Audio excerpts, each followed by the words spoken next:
casa. Foram 2 derrotas, mas eu acho que a gente precisa falar de um jogo de cada vez aqui.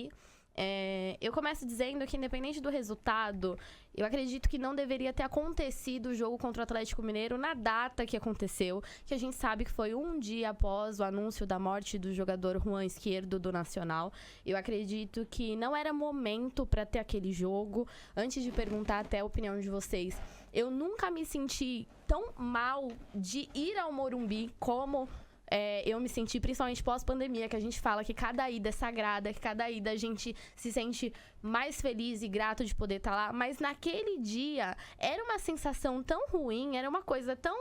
Não tinha clima de festa, não tinha clima de decisão, não tinha o que precisava para uma Copa, que é uma coisa que a gente gosta tanto de jogar, né? Mas eu quero saber de vocês. Vocês acham que essa situação toda influenciou no jogo e no resultado? Eu acho que sim, eu acho que a gente não justifica a gente ter perdido, mas influencia muito, porque a cabeça dos atletas viram o momento em que o jogador do Nacional caiu ali no Morumbi.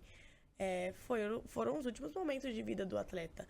E um dia depois da partida dele, da notícia da partida, você tem que entrar no mesmo campo, numa Copa que a gente precisa entregar tudo da gente, tanto a torcida quanto os jogadores...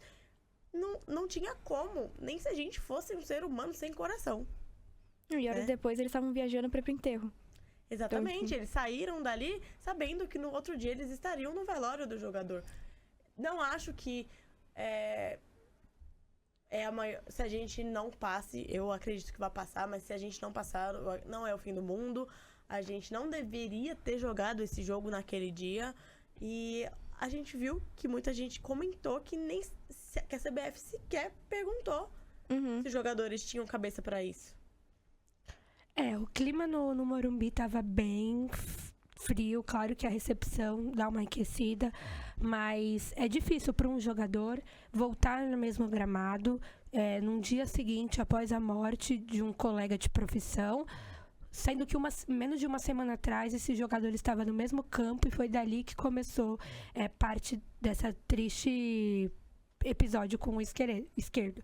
Então, eu sinto que esse jogo não deveria ter acontecido e sinto que essa notícia ela abalou torcedores, dirigentes, os jogadores também, abalou todo mundo. O clima estava muito triste, dentro do clube estava muito triste, não tinha aquela animação, não parecia que era um jogo de decisão, assim, de Copa do Brasil, como a gente decide fora. Era um jogo muito importante, a gente precisava de energia, a gente precisava de passar essa energia para o clube, e por muitas vezes eu sinto que a arquibancada nem conseguiu passar isso.